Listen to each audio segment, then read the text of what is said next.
जिसमें छिलका भी नहीं है, जिसमें गुठली भी नहीं है, जिसमें रस ही रस है, ऐसा फल है। और इस फल को चखा किसने? हम सामान्य तौर पर देखते हैं कि किसी पक्षी ने किसी फल पर चोंच लगाई तो हम बोलते वाह फल मीठा हो गया। तो वैसे ही इस वेद रूपी कल्प वृक्ष में जो भागवत रूपी फल लगा हुआ है, इसे परमहंस शुकदेव महामुनि ने चखा। और परमहंस शुकदेव महामुनि ने चखा और इसकी प्रसादी किसी दी है? परीक्षित राजा को दी। ये प्रसंग कल आएगा। तो इसीलिए जो जितनी भागवत कथा श्रवण करेगा उसका मनोबल उतना ही बढ़ेगा, उसे आत्मशक्ति उतनी ही मिलेगी। यदि वो पीड़ित भी है तो भी वो दुखी नहीं होगा। क्यों? क्योंकि सदा सेव्या श्रीमद् भागवती कथा यस्य श्रवण मात्रेण हरिश्चित्तं समाश्रयेत्। इनका जो बारंबार श्रवण करता है तो क्या होता है? भगवान अपने चित्त में समाहित होते हैं। आपके चित्त में भगवान समाहित हुए और इसीलिए काकड़ा तो जाने दो, वर्ष भर आप लोग भजन करते हो। किसके बल पर? हरिश्चित्तम समाश्रयेत्। भगवान आपके चित्त में समाहित हो गया। और ऐसा यह सुंदर भागवत है जो भक्ति, ज्ञान और वैराग्य को बढ़ाने वाला है, जो एक निर्देशनात्मक ग्रंथ है, जो जन्म और मृत्यु को सुधारने वाला है, जो नारायण की पहचान कराने वाला है, जो नारायण से जुड़ाने वाला है। ऐसी सुंदर कथा है श्रीमद् भागवत की कथा।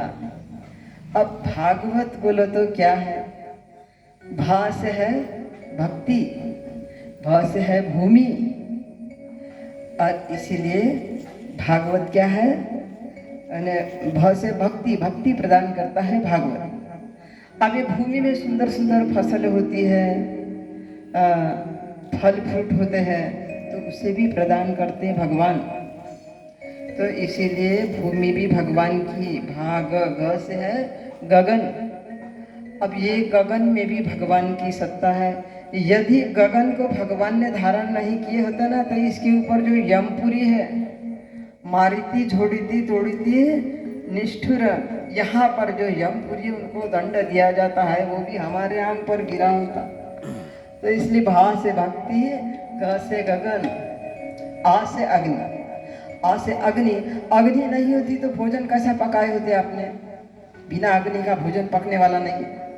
इसलिए भा से भक्ति, आ से अग्नि, भाग ग से गगन, व से विवेक। विवेक बोलो तो सुंदर विचार। और फिर क्या है? त से है त्याग। अब त्याग कौन सा है? दुर्गुणों का मनुष्य त्याग करता है भागवत की कथा श्रवण करने पर। ऐसा सुंदर यह भागवत है। बोलिए श्रीमद् भागवत महापुराण की जय।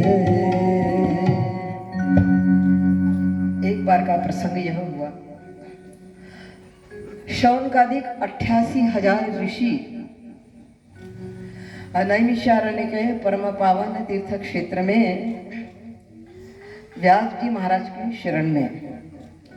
जब व्यास जी महाराज के शरण में है तो व्यास जी महाराज के शरण में रहने के बाद इन्होंने क्या किया है? दंडवत प्रणाम किया। तद्विधि प्रणिपातेन परिप्रश्नेन सेवया उपदेक्षन्ति ते ध्यानम ज्ञानिनस्तत्त्वदर्शिनः। प्रश्न पूछा। तो देखो, संतों के पास जब हम गए, महात्माओं के पास जब हम गए तो प्रश्न पूछे, परंतु अच्छे प्रश्न पूछना चाहिए।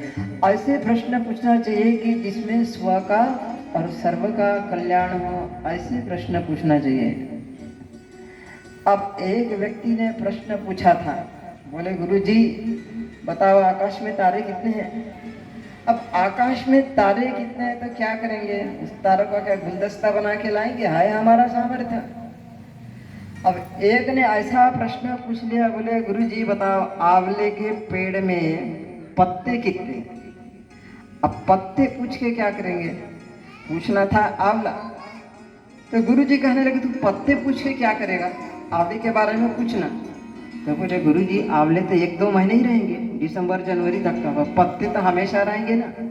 फिर क्या करेगा पत्ते का? वो पत्तों में वो पत्ते जैसे दूसरे पत्ते भी पेड़ के उसको मिला